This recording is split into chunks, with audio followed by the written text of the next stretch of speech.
So a birth chart is basically a round circle and it's made up of 12 pieces. Like if you could think of a piece of lemon meringue pie or a piece of mushroom pepperoni pizza.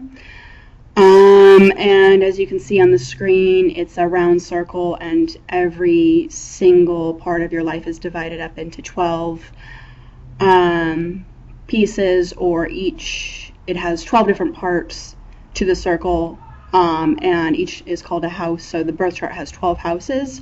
So the first house in a birth chart is representative of yourself. So if you have a lot of planets there, then that indicates a lot of focus on yourself.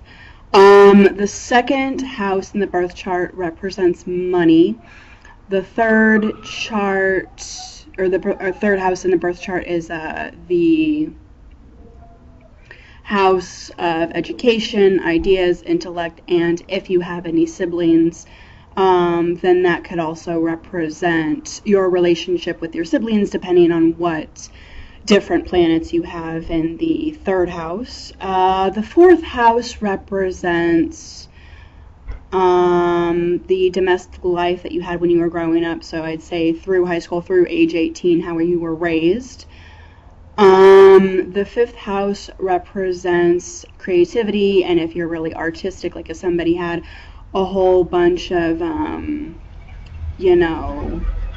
planets in the fifth house, and that would mean that they're a very, creative person. The sixth house represents health. The seventh house represents relationships and also marriage. Eighth house represents sex, and it also represents death.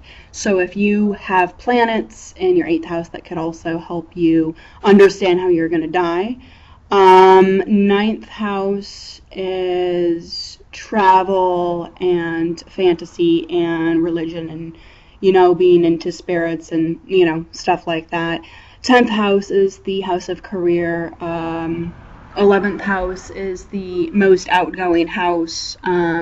It's about, friends and family and community and being part of other people. And the 12th house is the really bad house, so I hope that you don't have any planets in the 12th house, because that can indicate an alcohol or a drug problem, and it can represent your worst demons. So the 12th house has a lot to do with past life karma, and having anything in the 12th house is not good, and it means issues that are really holding you back within your unconsciousness. The absolute worst placement you can ever have in any birth chart is having Saturn in the 12th house.